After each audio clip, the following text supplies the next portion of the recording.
Maxwell House Coffee presents Good News of 1938.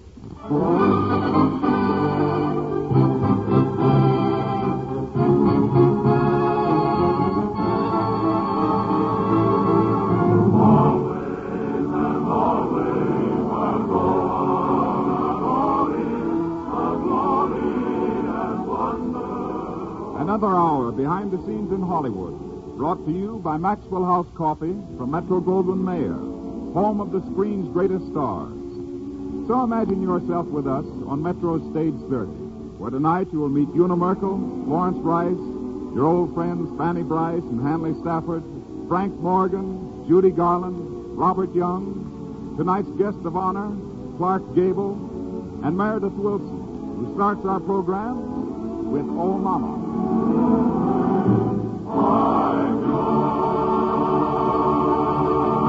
The maestro raises his baton, gives the downbeat, and we're off.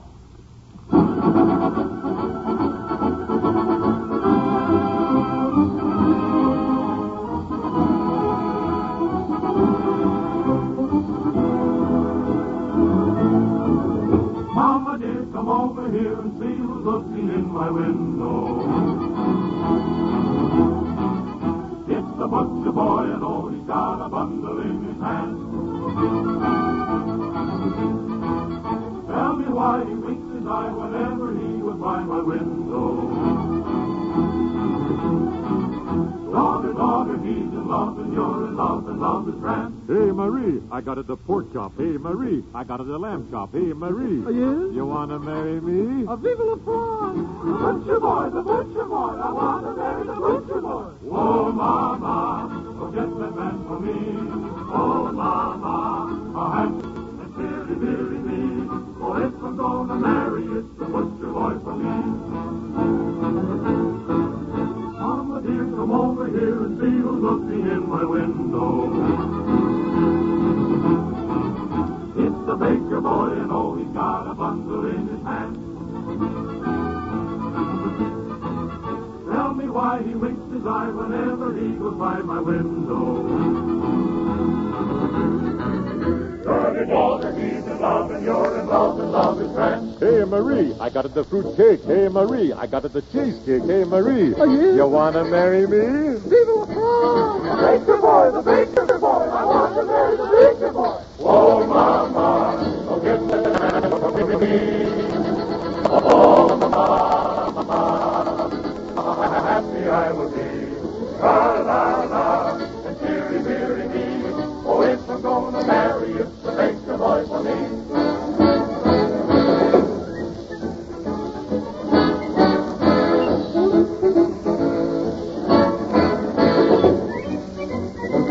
Oh, if I'm gonna marry, it's the butcher boy for me. Oh, butcher boy, oh, baker boy will be the one to marry me.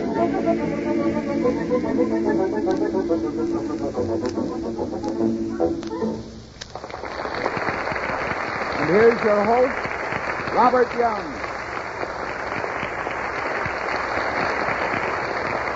Thank you, Ted. Good evening, ladies and gentlemen. Hello, Bob. Oh, hello, Meredith. Say, Bob, I want to apologize for the way we treated you on your first program last week. I behaved like a heel. Well, that's perfectly natural, Meredith. Don't give it a thought. Thanks. What did you say? Now, look, I'm willing to let bygones be bygones. Furthermore, I think that musical number you just played was very good. Well, I'm glad you liked it. But I have one suggestion. Oh. Frank Morgan said you didn't know very much about music, Bob. Is that a fact? That's very true, Meredith. I like to go to concerts, and I enjoy a good dance band, but I certainly wouldn't set myself up as an authority. I see. But you have a suggestion on that last number? Just a small thing. Is it a suggestion or another insult? Why, Meredith, I don't recall insulting you, but if I did, allow me to say it was absolutely intentional. Okay? Say, listen, Mr. Weisenheimer, you better watch out for those smart cracks. Why, Meredith, I didn't realize you were so bellicose. Never mind my physique. I just happen to know that you've been going around telling people that I'm a dope. Well, what of it? Well, just this. Someday you're going to call somebody a dope that's not a dope, and then you'll have your face pushed in. Now, say you're sorry. Okay, I'm sorry you're a dope. That's different. Now, tell me, what was the flaw that your musical ear detected in the number we just played? Now, Meredith, I've already told you that as far as music is concerned, I'm strictly an amateur. In other words, you admit you know nothing about music. Exactly. All right, then let's hear your criticism. Well, I just happened to notice that as you left the first coda and started a recapitulation, the bassoon player segued into the allegretto, 4 bars before the enharmonic change, which weakened the chord structure by eliminating the fundamental overtones. Maybe I am a dope. Now you're talking. Not that I admit you're right, you understand? No. No. Why, that bassoon player is one of the finest musicians in the country at any price. You know, I hire all my men strictly on merit. All right, I'll ask the bassoon player if I'm right. I'll take the dare. Oh, Cedric. Yeah? Cedric, this is Mr. Young. Bob, shake hands with Cedric Wilson. What's the name? Well, the name is just a coincidence. Strictly on merit. Did you hear what Mr. Young said about the number, Cedric? Sure. Well, what were you playing? Stars and Stripes Forever. The Stars and Stripes. We played that number 2 weeks ago. I don't care. It's my favorite number. Cedric, come outside in the alley with me. I don't want to. Come on. Meredith, you better not touch me because when we get home tonight, I'll tell Mom. You know Come what on. Strictly on merit, he hired his brother. Well, ladies and gentlemen, if the band can pull itself together and all play the same number on merit, Judy Garland will sing God's Country. Come on, Judy.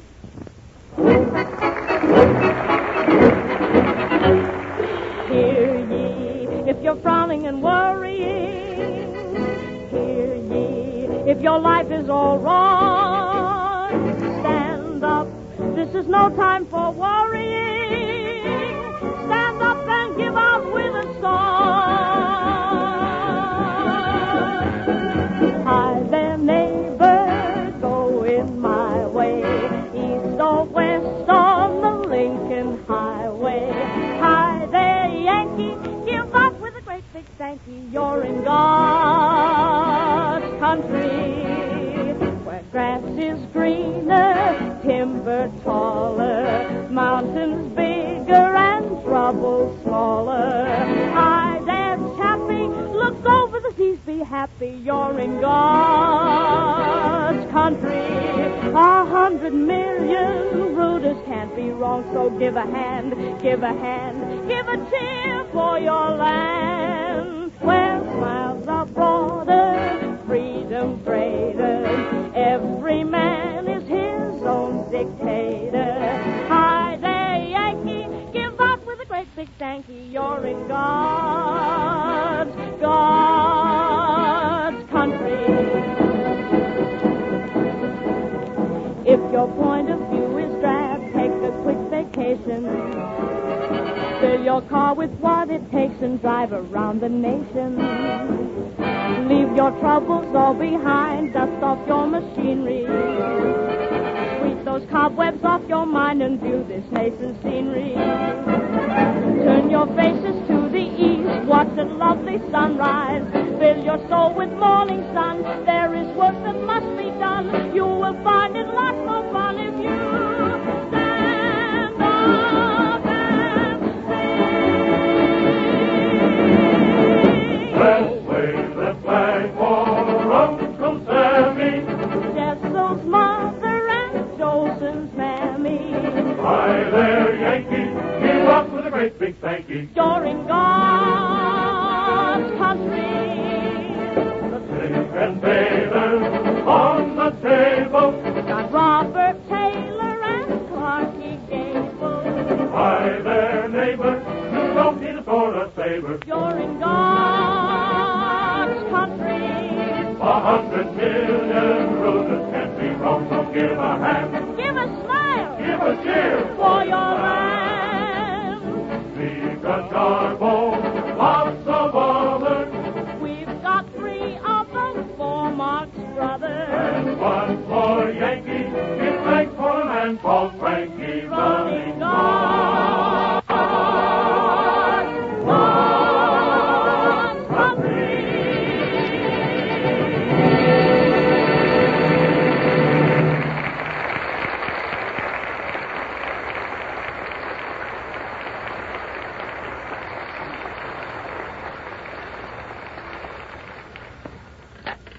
Hello? Who? Oh, just a minute. Oh, Frank. Frank Morgan. I'll get him for you right away. Oh, Morgan. Oh, that's me. Well, what is it, Bob? Here, Frank, telephone for you. Oh, it's probably some crank. Hello, what? Oh, that's great. That's wonderful. Marvelous. Well, I'm glad to hear it. Yes, that's fine. Goodbye. What was that? Bad news. It was my wife. She's sore. Oh, what's she mad about? Well, she's sore because of the lecture I gave her on economy this afternoon. I hate to say this about my own wife, Bob, but I've never seen such an extravagant woman. She squanders every penny I make. Frank, I know your wife, and she's a very sound-thinking, sensible woman. Well, that's what I say. Isn't it awful? I mean, I told her this afternoon if she doesn't stop spending money like she does, she'll ruin me. Yes, sir. I really raised the roof. And what was the result? I'm giving up cigars. I mean, she's giving up. Oh, you're getting me all mixed up, Bob. I don't know where I'm... Well, why don't you stop complaining about your wife? You're the one who should save money. Me? Bob, have you any idea what I've been doing lately? Must I guess? No, wait a minute. This is serious, Bob. I've been making a study of myself. Oh, loafing again, huh? Why not? What? Oh, Bob, I mean it. I've looked at myself from all angles, and I find that I'm a very unusual man. Well, I could have told you that myself, Frank. You could? Why, certainly, although I don't think unusual is quite the word. I think odd is a little closer. Yes, well, you're just a little jealous, Bob, because you know that, after all, the woman appeal on this program is Frank Morgan. What's this all about, Frank? Well, I feel that being a man about town, a raconteur, bon vivant, a bit of a rake and a gadabout, it's silly for me to give away my company for nothing. Well, I still gather no sense from what you're talking about. Well, in short, I'm going to open a personal escort service. A person? Oh, Morgan the Gigolo. Oh, well, now, don't be old-fashioned, Bob. A gigolo escorts a lady simply for the money that's in it. But I work on a different principle. My motto is, ladies, your pleasure is my business, and business is a pleasure. Wow. I think I've got a better slogan for you, Frank. Yeah? Morgan's Personal Escort Service. Don't let a dull, dim-witted, dopey escort bore you all evening, ladies. Let Frank Morgan do it. Yes, well, why not? After all, what has Clark Gable got that I won't be able to use in my business? No. Don't tell me you've got Clark Gable mixed up in this goofy proposition. Why, Bob Gable is a natural for this thing. He's one of the few men who have that certain Morgan savoir-faire. I've made him vice president, and I'll rent out his services and escort for $10 an evening. With tuxedo, $12.50. I'll make money hand over fist. Vive la France! Morgan, have you consulted Gable about this? No, but won't Gable be surprised when he wakes up in the morning and sees the ads in the paper? Yes, and won't you be surprised when you wake up in the hospital? Yeah? You better get somebody else for your special escort service.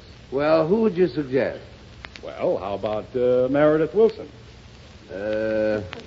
Wilson. Do you think he's good? Yes, I think so. Well, you know the old saying, au royaume des aveugles, les bons sont rois. Oh, dear, was that... Well, Wilson, that's... Bob, do you know anything about women? Well, I'm married. Don't evade the question. I'll get it. Hello?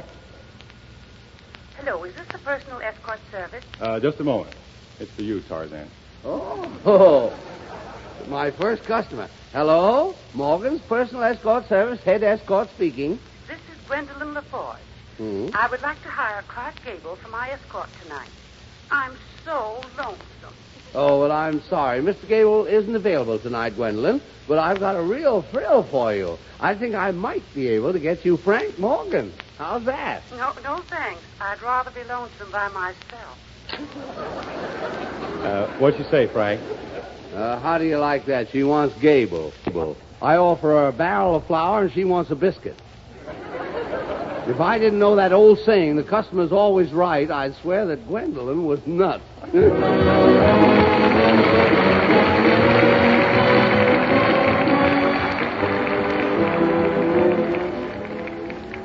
You know, most men are pretty particular about coffee. They know a good cup of coffee when they taste one. Maybe they don't always say so when they don't like the coffee, but they're pretty apt to declare themselves when they do like it. Guess most wives realize that. So I just wonder if something like this hasn't happened to you. After your husband has left for the office in the morning, you've discovered he's left his coffee cup still half full. You wonder about it, because you know he's always been fond of coffee. Now then, maybe that very night you and he met downtown for dinner, and with a dessert, he said, This coffee's grand, Madge. I think I'll have another cup. Oh, waiter, another cup of coffee, please. And there you have it. So if by any chance your husband has been a little half-hearted lately in his enjoyment of the coffee you're serving, I think I can help you. Here's my suggestion. Try Maxwell House coffee. There's coffee I'm pretty sure he'll really like. A blend that's so extra smooth, so really mellow in flavor, so roaster-rich in full-bodied goodness. It's got everything a man looks for in his cup of coffee. Everything that'll bring him back for a second cup. Get a pound of Maxwell House coffee tomorrow. Serve it at breakfast and dinner. See if you both don't agree that this is delicious coffee. Coffee with that friendly stimulation that buoys you up and never lets you down.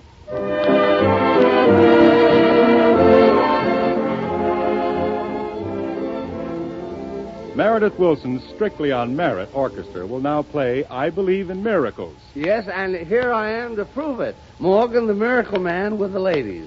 Now, wait a minute, Frank. Are you going to start with that special escort business again? Well, why not, Wilson? After all, remember, you're talking to Morgan, the great authority on love. Oh, well, come around sometime and take a few lessons. You're going to give me lessons? Me, Wilson, the Don Juan of Paris. Plusieurs chances, plus c'est la même chose. Oh, no. In plain English, everybody calls me Cupid. Oh, I know that. You know everybody calls me Cupid? Oh, Cupid. Oh, I thought you said stupid. Go away, Frank.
Into each life, a little rain must fall. But when Snooks was born, it really poured. Tonight we find baby Snooks and her daddy, played by Hanley Stafford, seated at a table in a railroad station restaurant, grabbing a pre-trained snack.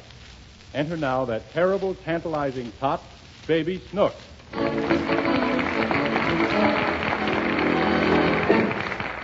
Take off your coat, Snooks, and I'll hang it up right here next to Daddy. All right. There. Now, let's eat in a hurry. What's that sign on the wall, Daddy? Oh, that's an old-fashioned sign they used to hang in restaurants. It says, watch your hat and coat.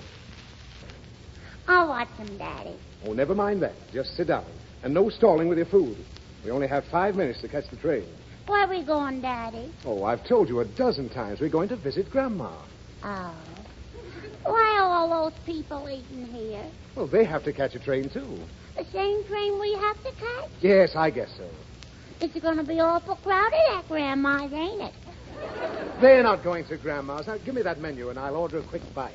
From who? From the waitress. If she bites me, I'll bite her back. I'm talking about food. Now, sit still. Oh, miss. Yes, sir? I'll have a chicken sandwich and a glass of beer. Bring the little girl lettuce and tomato salad and some milk. Yes, sir, right away.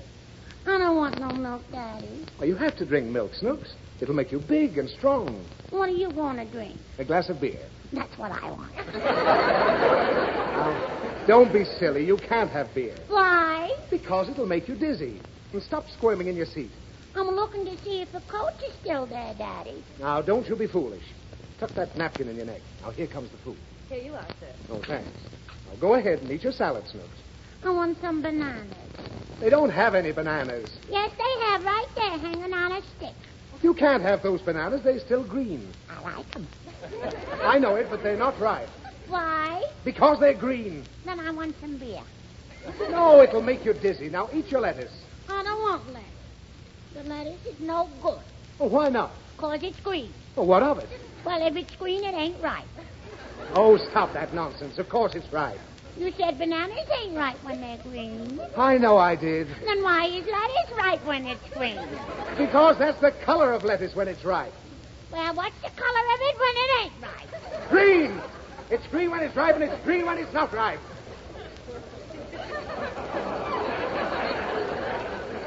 Did you drink some beer, Daddy? Yes. Did it make you dizzy? No. Now, hurry up and eat your salad, or we'll miss the train. All right. Daddy, What? I just eat my tomatoes. I don't want the lettuce. Snooks, don't make me yell at you in front of all these people. You simply must eat the lettuce. Why? Because it's full of vitamins. What's vitamins? It's something in your food that gives it the necessary nutriment value. That plate of lettuce has millions of vitamins. I don't see any. I know you don't, but they're in there just the same. You can't see them, you can't taste them, you can't feel them, and you can't smell them. But if they weren't there, you wouldn't be here. Are you sure you ain't dizzy, Daddy? Yes, I'm sure. Now eat that lettuce before I shove it down your throat. Now, what's the matter? I'm afraid of the vitamins. Oh, listen, Snooks, all food has vitamins. And each vitamin has a name. Can I call this one Charlie? No. They're called A, B, C, D, E, and G. Where's that? There is no F vitamin, just A, B, C, D, E, and G. Now eat your food. We haven't got much time left. Oh, where's that clock? Right behind you, Daddy. Oh, good heavens, there's only 2 minutes left and... Snooks, what happened to your lettuce? Huh? Now, you didn't have time to eat it. I just turned my head for a second. Did you hide it? No. Then where is it? The vitamins ate it. Oh, what's the use? Drink your milk and let's get out of here. All right. Now, wait. Don't gulp it so fast. Snooks, you'll get sick. Snooks. I finished it, Daddy. There you see. Now you have the hiccups. Who? You drank the milk so fast.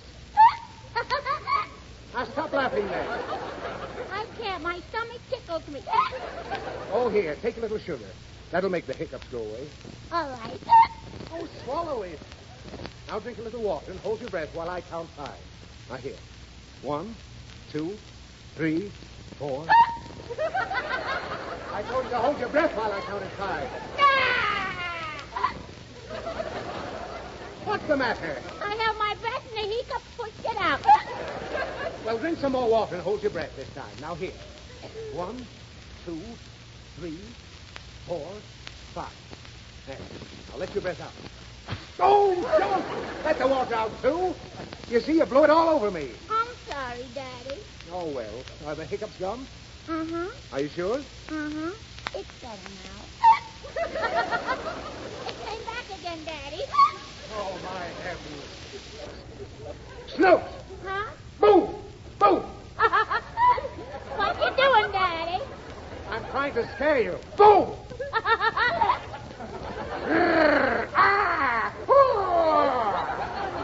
Excuse me, sir. Is something wrong?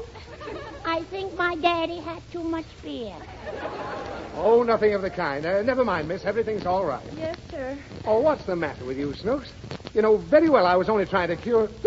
Now, you got him, Daddy. It's all your fault. Give me that sugar. Snooks, do you hear me? What are you twisting around for? It's the only way I can wash my coat. Well, stop it. You don't see me washing my coat. You don't have to. Some man took it 5 minutes ago.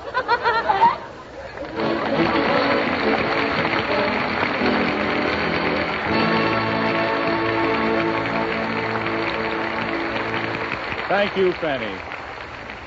Say, Bob, have you tried that coffee you hear so much about? I think it's Maxwell House, and I think it's on the radio.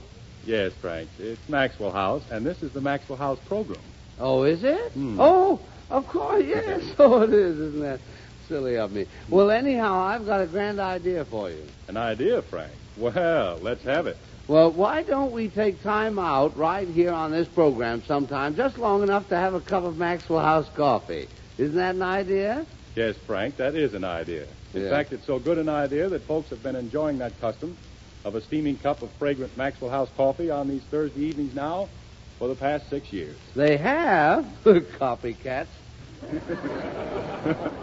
Well, friends, it's time right now for that friendly custom. So we're inviting all of you, everyone here, and those of you listening to Good News in your homes, to join us in a cup of this coffee that's good to the last drop.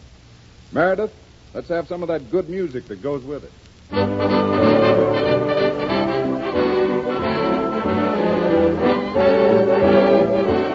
We now pause briefly for station identification.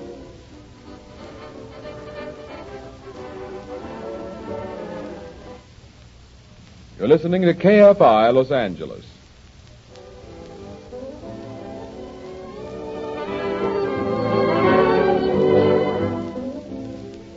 This is Bob Young again, and we continue our good news of 1938 with Judy Garland, Meredith Wilson and the Concert Hall, Una Merkel, Florence Rice, and Clark Gable. Several years ago, Clark made his first long stride toward stardom in MGM's great picture, Manhattan Melodrama. Tonight, with the aid of Florence Rice and myself, Clark turns back the pages of Hollywood history to reenact one of his most beloved roles, Blackie Gallagher. I present him now, Clark Gable.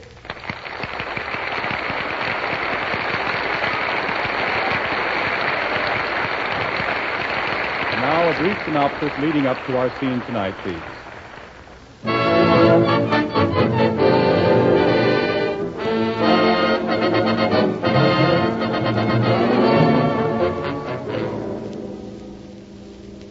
Manhattan Melodrama is the story of two great friends and a girl.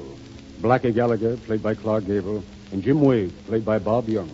They grew up together in New York's East Side. As kids, Blackie fought Jim's fights. But when Blackie fell off a burning excursion boat, it was Jim who dove into the river to try and save him. Jim Wade was a scholarly kid. Blackie Gallagher liked to play. He was always lucky at dice or tricking his friends as a gag.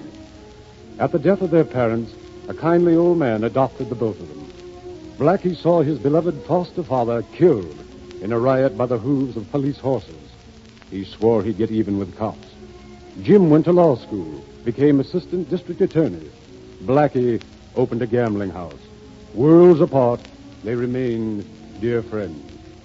Let us look into Blackie Gallagher's gambling house now. The police have just finished a mock raid as Blackie's girlfriend, Eleanor, played by Florence Rice, enters his private office. Hello, Blackie. Oh, hi, honey. Say, wait till you hear this. I got a present for you. A yacht. A yacht? Yeah. Wanted betting odd and even with a fella. Let's go look it over, huh? Thanks. You're getting better all the time. Some night you'll win somebody's aunt in a dice game. Huh?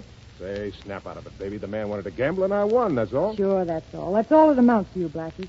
Everything in life can be paid off in chips. A yacht that someone dreamed about and thought about and planned. And built. And I won it on a bet. And I think it's rotten. Rotten through and through. What is? Oh, everything about this place. The way you won that boat. That ridiculous raid you just had. You knew the police were coming. And they knew I knew they were coming. And I knew they knew. Oh, work it out yourself. Oh, it's a silly, stupid farce, and it's not funny. Yeah, well, it pays off in dollar bills, baby, and that's what counts. That's what buys those pretty green things you wear on your ears and those shiny rings you got and those... Oh, who wants them? I'm not in love with Cartiers. I'm in love with you. Blackie, get out of it. Take me out of it. Come here. In my arms. But, Blackie... Shut up. Oh, please, Blackie, listen. Shut up. Oh, dearest, let's go look at the yacht. Okay.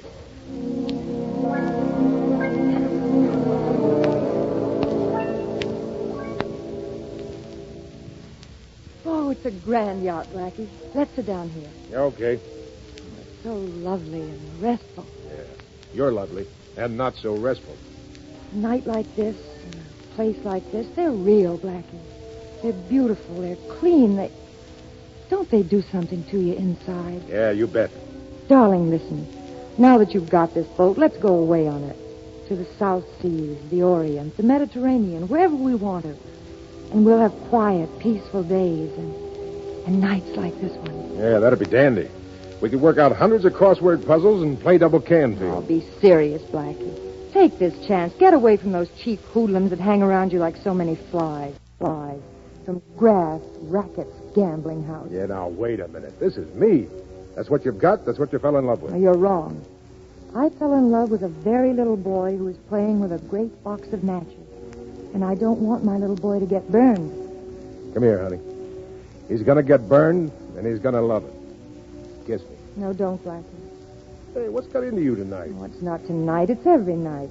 Worrying about you, wondering about you, hating everything you do, hating everyone you see. Now I know you're going to kiss me. Oh, Blackie. Oh, say, I got tickets for the knockout Hogan-Tony Perino fight next week. How about it? Okay, Blackie.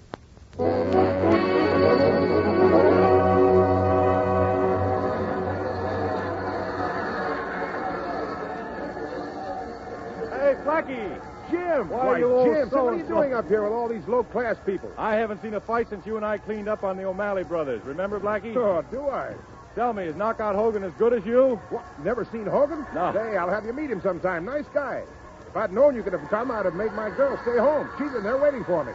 Hey, where are you sitting? Section 19, row double J. Boy, that's practically in Yonkers. Here, you take my ticket. Get a good look at Hogan. No, thanks, but I wish I had your influence. Where are you? I don't know, but it better be good. Yeah, same old Blackie. Row 1, seat 1 at everything. Well, I got a reputation to live up to. How'd it look if I sat way back in the second row? Perino must be coming in. Say, wait till you hear what they hand Hogan, the champ. Say, how are things down on Center Street? I hear you're the guy who really runs the district attorney's office. I wish I did. I've just been handed the toughest assignment. Hogan must have come in. I've been meaning to call you, Blackie. Do you know anything about a West Side hoodlum called Pants Reardon? Yeah, I know everything about it. Well, I've got an indictment against him. First-degree robbery, and I can get a conviction. But everybody's putting pressure on me, even the biggest boys in the party, to go light on him. Let him take a plea of third degree. You're not going to do it. You don't play ball with them grafters. You never have, and you're not going to start now. I know that, but if I could only figure out where the pressure was coming from. Fight must be on. Yeah, don't worry your head about where the pressure comes from. That guy's got him fixed right up to the angel Gabriel. Now, you're getting it from everybody down the line, but you're going to fight it.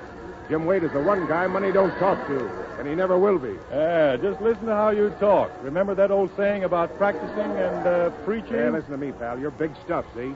Me, I'm the Flash. I'm the boy with the ready money, but you're going places. Yeah, but where? I'll tell you where. To a great big house in Washington that's all done up in white paint. Hey, you're a cinch, kid. You're on the level. Everybody knows it. And that's what pays off in the end. So you're not going to let them political sharpshooters shove you behind the 8-ball. You try it, and I'll personally butt you right in the nose. You never saw the day you were big enough.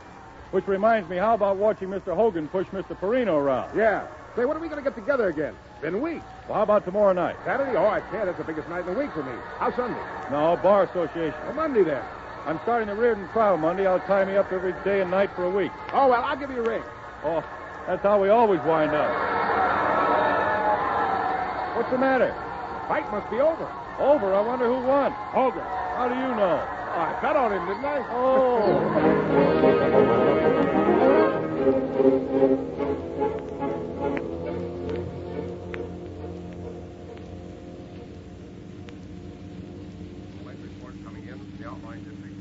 Hey, Private, turn the radio up higher. Okay, boss. Judge in the morning. And for District Attorney, Jim Wade, 180,516. Panker, 102,218. And here's news hot off the press. Panker concedes his defeat to Wade, the new district attorney of New York, Jim Wade. And now for further news of the national... Yeah, that's enough, driver. Turn it off. Good old Jim. Say, you know, Eleanor, that fellow's bound for the White House. Hey, which reminds me. I promised to meet Jim at 12:30. It's after that now. We were going to celebrate his election. Say, listen, honey, you've got to do one big favor for me. Now, that's out. This is once you don't pick on this little girl. Entertaining your gunman pals is bad enough, but politicians, no thanks. Yeah, but you got to, honey. Jim's my best friend. He'll probably be out in front of the city hall waiting for me. Hey, you've seen him. Yes. Well, take him to the Cotton Club. I'll meet you there. I got to get Eddie Morgan and give him a chance to get all his dough back. Oh, all right, Blackie.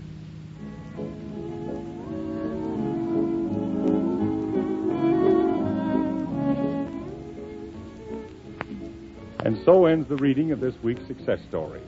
Send in 25 cents for our little booklet telling how Jim Wade does it in 10 easy lessons. So, this is the Cotton Club, huh? Yeah. Well, I finally met Blackie's little white god. Should I flap my wings for you? No. Would you like to dance? No, let's talk some more. Oh, it's 3 in the morning. Do you think Blackie will show up? No, I doubt it. I've waited for him before. Well, when you see him, say hello to him for me. Tell him I'm sorry he couldn't make it. All right. And when Blackie talks with you now, well, I'll know what he means. Perhaps I'd better take you home. All right. Let's go, Mr. Wade. Jim. Jim.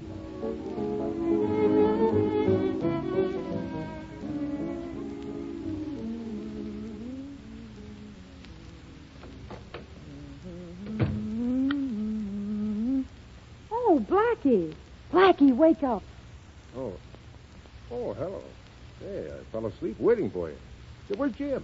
Did you have a nice time at the Cotton Club? Me? Oh, I'm sorry about that, honey. Well, I was away ahead and I couldn't quit. I had a marvelous time. Yeah, I knew you would. Do you good to go out with a gentleman like Jim once in a while? You do me good. He spoiled me. He opened doors for me, Blackie. Helped me in and out of the car, imagine. He was like that all night. He stayed right with me. No table hopping, no making dice out of the sugar cubes. What? He wouldn't even kiss me goodnight. He even thanked me for being with him. Yeah, that sounds kind of dull. Oh, I wish I could get just one dull evening like that out of you once a year. You couldn't stand it. Too rich for your blood. Blackie. Hmm? Have you ever figured any further ahead than 15 minutes? Sure. Right now, I've got bets for the World Series next October. Oh, I don't mean that. I mean us, you and me. Have you ever imagined where we might end up? Say, Jim must have had a terrific effect on you. Terrific. I saw so much I haven't got and want. Security, consideration, a shelter. Blackie, some place to get in out of the rain. I only tasted them tonight, but... Well, I got enough to know that I want them more than anything else in this world. You trying to make an honest man out of me? Why not? It's been done. You love me, don't you? Sure. Sure I do. And I love you. Oh, Blackie, let's live like human beings. Let's quit running around like a pack of wolves. Let me have what I want. Marriage and all. You're talking a lot of hooey. That little place with roses around the door, babies, stuff like that. You're not the type. You'd go crazy. Blackie, that's not true. Shut up and let me talk. You got a big load of Jim tonight. Outside of these crazy notions, it was probably good for you. But get this. Jim's as much out of your class as he is out of mine. I used to get ideas listening to Jim, too.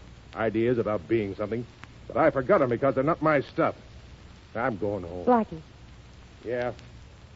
Bye, Blackie. What's this? Now, honey, don't be silly. I'm not silly. I was once, but I'm all right now. I know what I want, and I know where I want to go. You see, Blackie, up to a minute ago, I loved you very dearly, and all that really mattered to me was you. But right this minute, I can't even remember having been in love with you. Goodbye, Blackie. You mean that? Yes.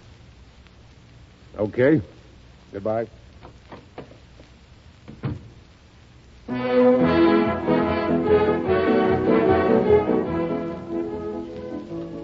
Oh, Jim, this is the happiest New Year's I've ever had. And Eleanor, what you told me about Blackie, you're sure there's nothing anymore? Oh, no, it's all gone, Jim. It's dead, buried, and forgotten. Blackie's nothing but a swell guy that I once knew. Well, then? Well, then, what? Well, then, Happy New Year, Eleanor. Happy New Year, Jim.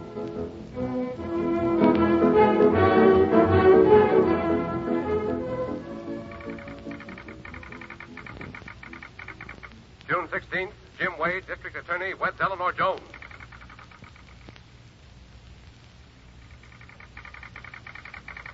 June 26th, Jim Wade is nominated for governor of New York State.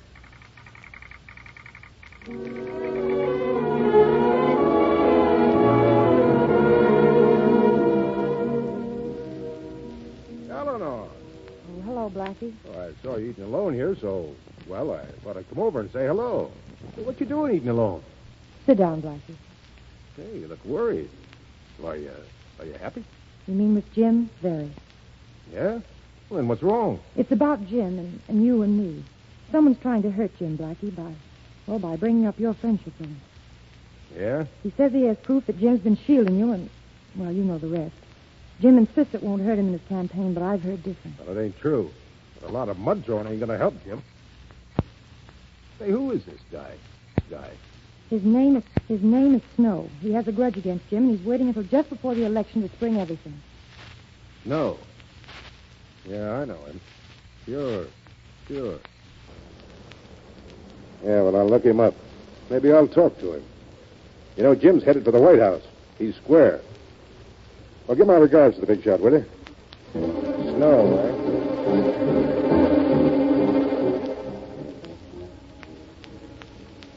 Great game here at Madison Square Garden tonight. Yeah. Go out and get me a pack of cigarettes, will you, Porter? You can keep the change. Oh, yes, sir. Hello, Gallagher. Hello, Snow. What's on your mind? Better be important getting me in this room in the middle of a game. There never was anything more important to you, Snow, than being here right now. What is this? Say, isn't there anybody in here but us? Only us.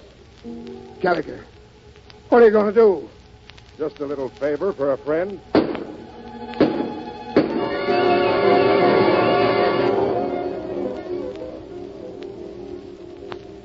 Eleanor, you're crazy coming here to the jail like this. Suppose somebody spotted you. Now, I can just see the headlines. DA's wife in secret visit to Slayer. That'd look fine. Oh, Blackie, I had to come. I've got to know. Did you do it? What do you think? I don't know what to think. Well, you know me a long time. Ever know me to bump off a guy? No, but, well, this is different. You love Jim?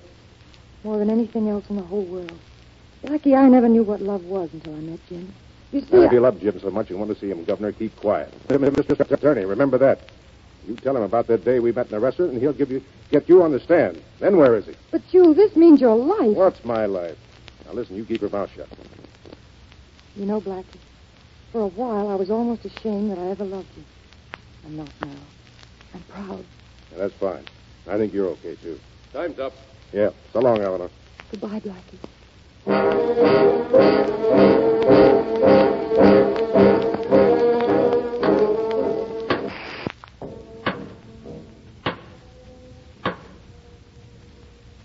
Gentlemen of the jury, in finding Blackie Gallagher guilty of murder, we are faced with more than the avenging of one death. We are faced with a choice which we must make.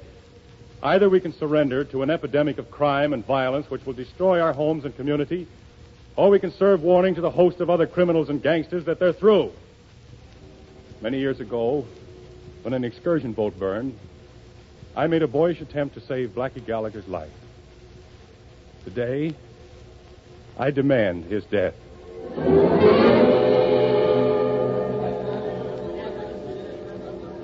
We, the gentlemen of the jury, find Blackie Gallagher guilty of murder in the first degree.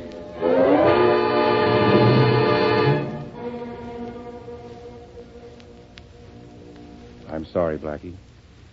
I had to do it. Okay, kid. I can take it. And you can give it out. So long.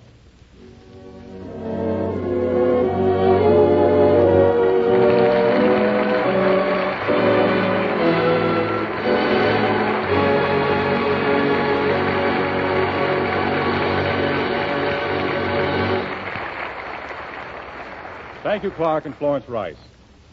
Whenever we think of great poetry, our minds inevitably turn to the masters like Keats, Browning, or Shelley, and never to music.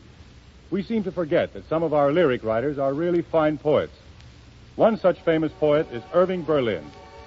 Judy Garland now brings us one of Mr. Berlin's loveliest poems, set to one of his most glorious melodies, How Deep is the Ocean, which Judy sings to mothers everywhere.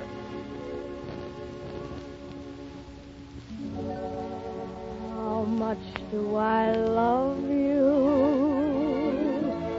I'll tell you no lie.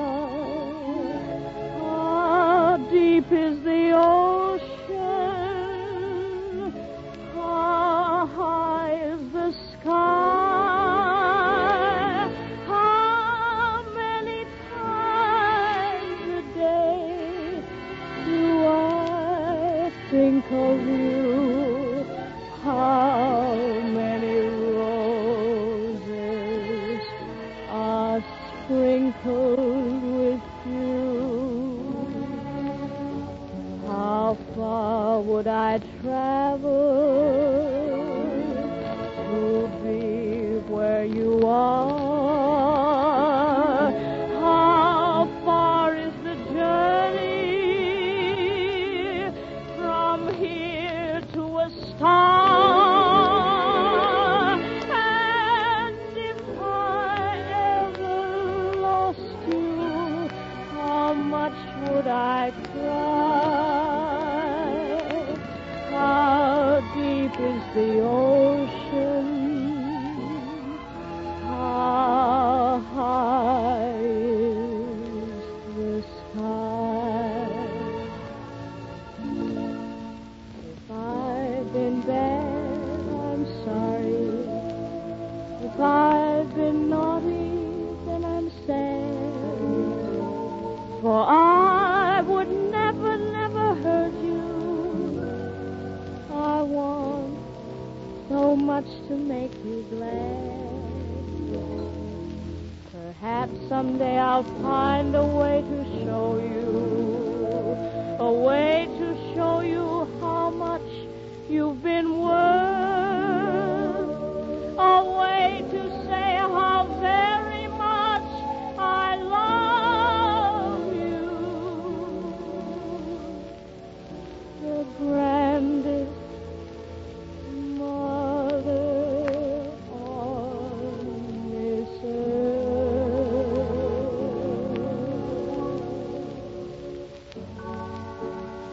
And when I am grown up, I want you to stay. I'll need you beside me to show me the way. Oh, darling, never leave me. Let's not say goodbye.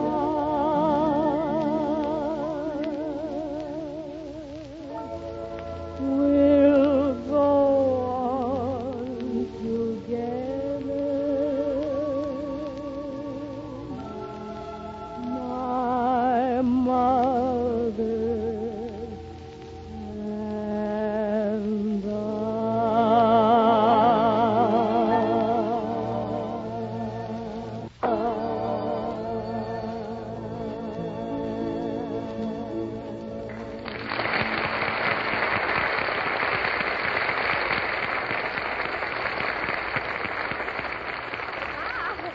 Hey, Bob. Why, Una Merkel.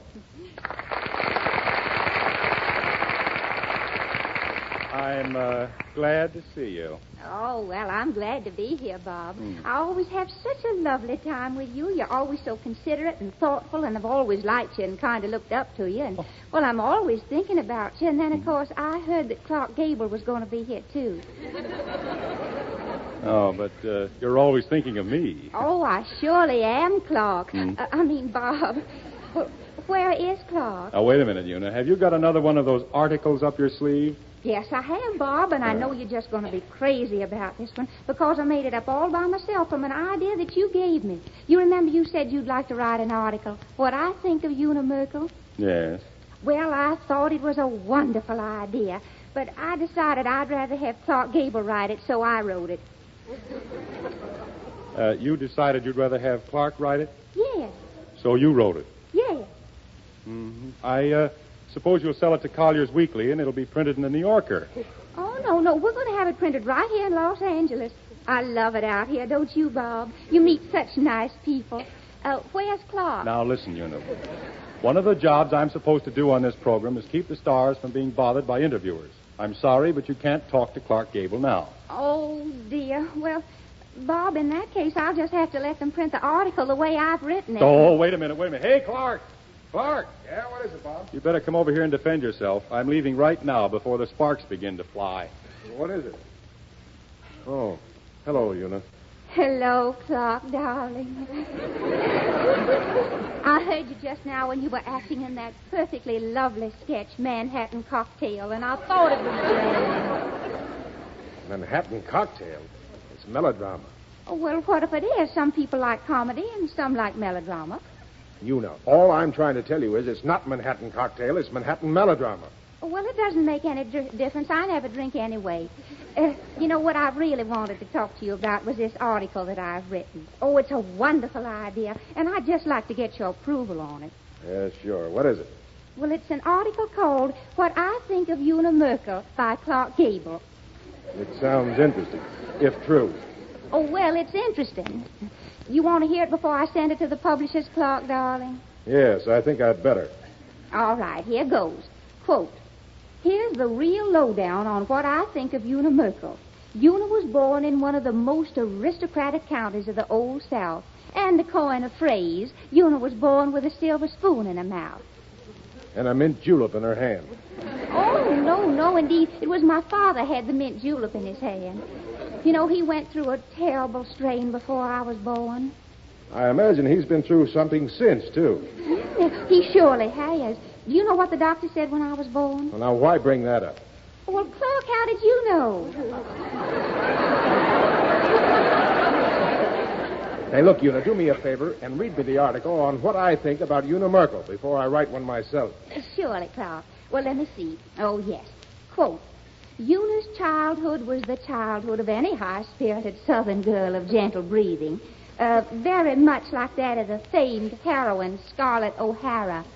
She was naturally inclined toward acting at a very early age. Her Southern background enabled her What's all this Southern stuff, Una? What's that got to do with what I think of Una Merkel?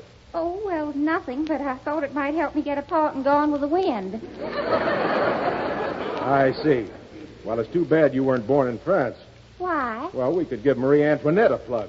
Now, go ahead with the article. Well, I guess I'd better start right down here at the second paragraph. This first part's all about my size and age and weight and where Mr. Selznick can reach me if he still hasn't found the Scarlet O'Hara, you know. Yes, oh, sure. Maybe you could throw in a little advertisement to sell your car, too. Oh, I did. Go ahead, Una.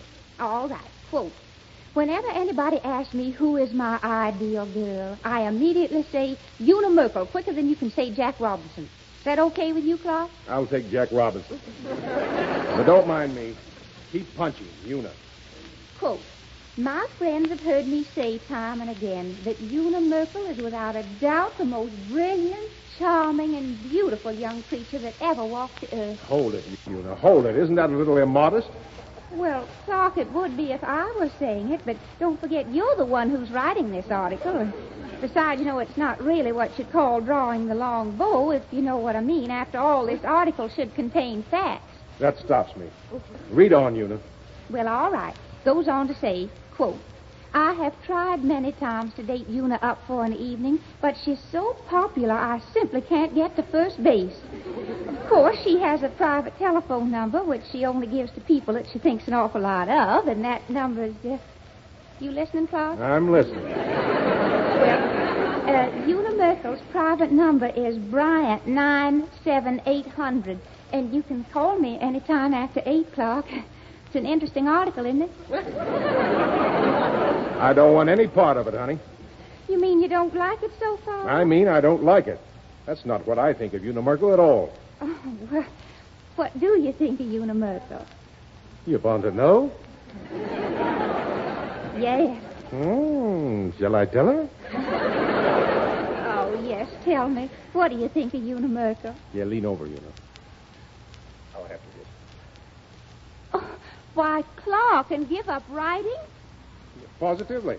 You know, and I think you can get a job as a cook in Mother Wilson's tea room. So long, Una.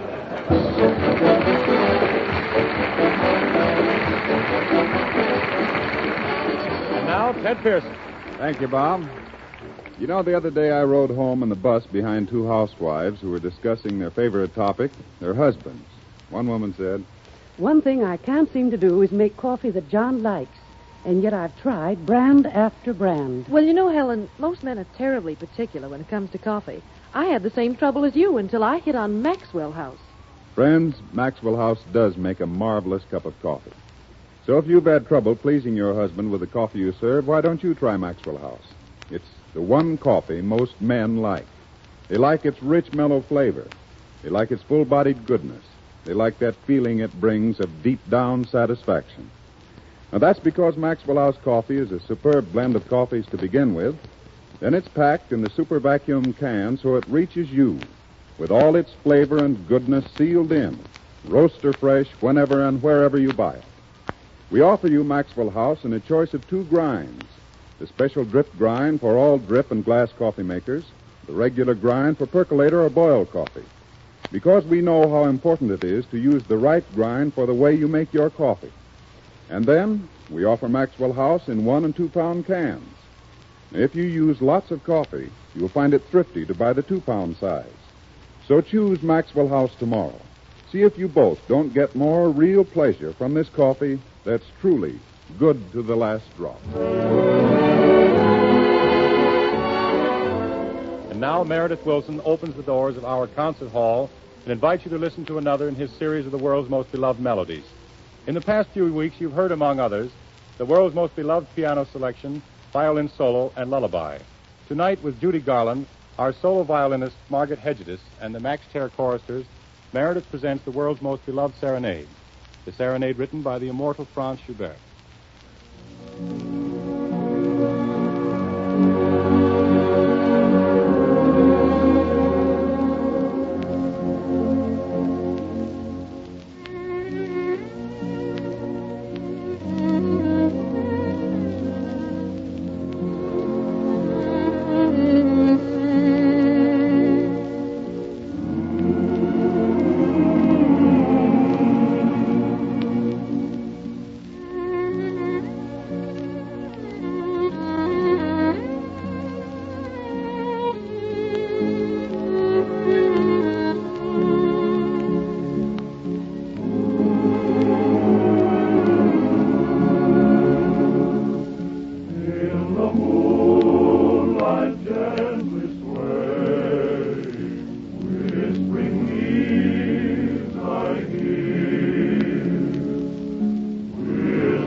Mr. Frank Morgan of the Personal Escort Service? No, just a minute.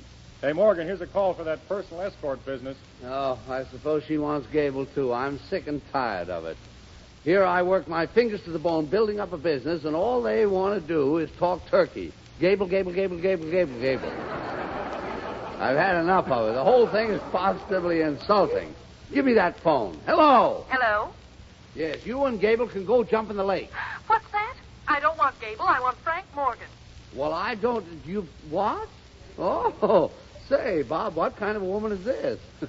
Hello? This is Frank Morgan, head escort. Well, Mr. Morgan, I'd like you to call for me at 8:30 sharp. Yes? Wear your evening clothes as we'll dine at the Trocadero, see the Yes. best show, and make the rounds of the clubs afterwards. Well, that's wonderful. You understand you pay all the checks, of course. Oh, yeah? Well, I'll pay nothing. This is your wife, and it's about time you took me out, you cheapskate. Now get home here right away, or I'll send an escort after you. Goodbye. Yeah. Well, so long, fellas. I'll see you later. I got to go home and rehearse. Everything happens to me. It's good news again next Thursday at the same time when the makers of Maxwell House Coffee bring you another star-studded program featuring Robert Montgomery, Maureen O'Sullivan, Mickey Rooney, Una Merkel, Dennis O'Keefe, Hanley Stafford, Douglas McPhail, Frank Morgan, Fanny Bryce, and she'll sing too, and Meredith Wilson and his music. Remember, your ticket of admission is just your loyalty to Maxwell House Coffee, so be sure to listen in. In the meantime, go to the movies and take the family with you. This is Bob Young saying good night. See you next Thursday. This is Ted Pearson saying good night and good luck for the makers of Maxwell House, the coffee that's always good to the last drop. This is the National Broadcasting Company.